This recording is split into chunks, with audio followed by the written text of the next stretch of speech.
Mummy जी अपने मकान से कहिए आपको रोटी बनाकर दे दे। चंचल रसोई में लगी हुई है। जितनी तेजी से वो काम कर सकती थी वो कर रही है, लेकिन दिमाग में 10 बातें घूम रही है। जब से मायके से भाई का फ़ोन आया है बस तब से चंचल का मन घर के कामों में लग नहीं रहा।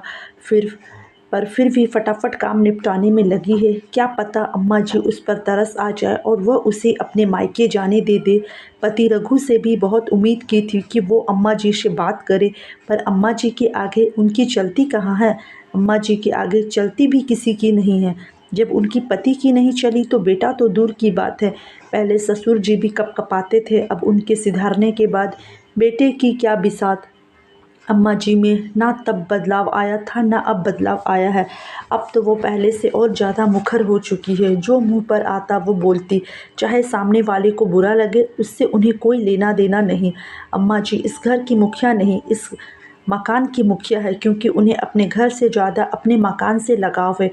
वो क्या है ना कि घर तो सदस्यों से बनता है, पर अम्मा जी को सदस्यों से लगाव नहीं है। उन्हें तो अपने इस ईंट गारे के 2 कमरे के मकान से लेना देना है। ले देकर घर में 4 जीव है, अम्मा जी, बेटा रघु और उसकी पत्नी चंचल और एक पोता मन्नू जो अभी सिर्फ 5 साल का है। बेटा बहू उनकी सेवा में कोई कमी नहीं छोड़ते, लेकिन इसके बावजूद वो ताने देने में कोई कसर नहीं छोड़ती। उन्हें लगता है कि यह लोग उनकी सेवा भी सिर्फ मकान के लिए कर रहे हैं। अगर कोई उनके मुंह पर तारीफ़ कर दे कि आपके बेटे बहुत बड़े अच्छे हैं, आपके बेटे बहू तो बहुत अच्छे हैं जो इतनी सेवा करते हैं, तो अम्मा जी मुंह पर जवाब दे देती है, अरे मेरी सेवा तो मेरा मकान करता है, वरना आजकल कौन सा बेटा बहू सेवा करते हैं। चंचल और रघु दोनों का ही सुनकर दिमाग खराब हो जाता, लेकिन फिर भी सोचते हैं माँ ही तो है, भला माँ से कैसी नाराज़गी। लेकिन आज सुबह चंचल के छोटे भाई का फ़ोन आया कि उसकी माँ की तबीयत अचानक ख़राब हो गई है। माँ अभी हॉस्पिटल में है और चंचल को ही याद कर रही है। रघु ने जब दोबारा फ़ोन करके पूछा तो चंचल के पापा ने कहा, स्थिति नियंत्रण में है, पर फिर भी आप चंचल को भेज दीजिए। कुछ दिन रुककर वो थोड़ा सा अपनी माँ को संभाल लेगी। रघु ने फटाफट जाकर अम्मा जी से पूछा, अम्मा चंचल की माँ की तबीयत ख़राब है, वो हॉस्पिटल में है, तो मैं चंचल को उसके मायके छोड़ आता हूँ। उसकी बात सुनकर अम्मा जी ने एक बार तो रघु को ऊपर से नीचे तक घूरा, फिर कहा, पूछ रहा है या बता रहा है। उनकी बातें सुनते ही रघु सकपका गया, फिर खुद को संभालते हुए बोला, अम्मा पूछ रहा हूँ, आप कहे तो मैं चंचल को उसके मायके छोड़ आऊँ। अब उसकी माँ की तबीयत ख़राब है तो घर में एक औरत का होना ज़रूरी है, और आप तो जानती ही हैं उसका भाई तो अभी छोटा है, उसकी शादी भी नहीं हुई है। ऐसे में चंचल सब कुछ संभाल लेगी। अच्छा, और अपने घर का क्या? यहाँ काम करने के लिए कौन से नौकर चाकर लगे हैं, बताएगा मुझे? अम्मा अभी भी रघु को घूरते हुए अपनी बात कह जा रही थी। पर अम्मा ऐसे में चंचल का वहाँ होना ज़रूरी है ना। रघु ने फिर एक बार कोशिश की। हाँ, तो उसकी माँ के लिए मैं नौकरानी बन जाऊँ? कोई ज़रूरत नहीं है जाने की।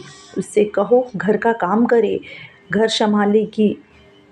खुद का तो घर नहीं संभल रहा इनसे, मायके का घर संभालेगी। उसके आगे रघु कुछ नहीं बोल पाया और चंचल चुपचाप रसोई में अपने काम में लग गई। थोड़ी देर बाद देखा तो पड़ोस वाली जमुना काकी अम्मा जी से मिलने के लिए आई और आकर अम्मा के पास सोफे पर बिराज गई।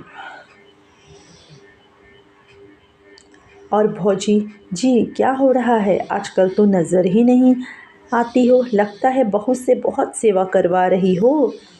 अरे काहे की सेवा, आजकल की कामचोर बहुओं से कोई सेवा होती है क्या?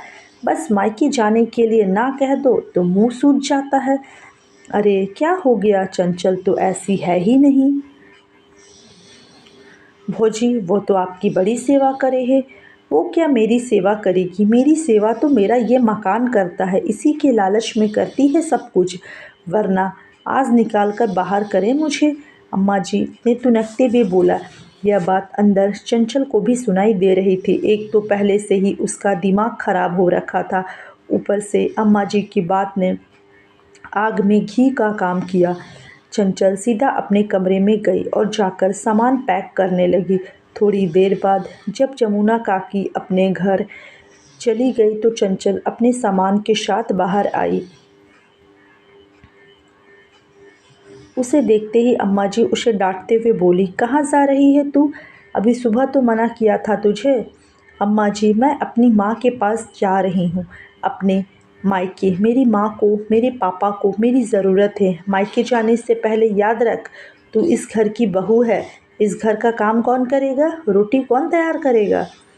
चंचल अम्मा जी की तरफ मुड़कर मुस्कुराई और बोली, अम्मा जी, अपने मकान से कहिए रोटी बनाकर दे दे। वैसे भी आपकी सेवा हम नहीं, ये मकान करता है, तो आपके सारे काम इसी से करवा लीजिए।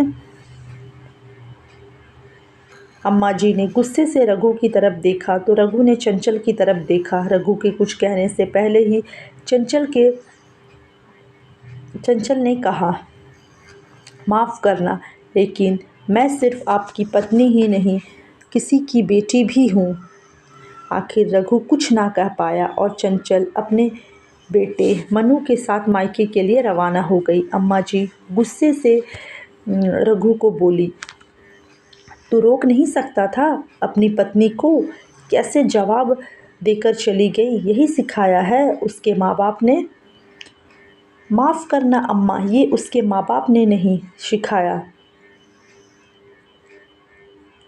तुमने सिखाया है। और वैसे भी कुछ गलत नहीं कहा उसने।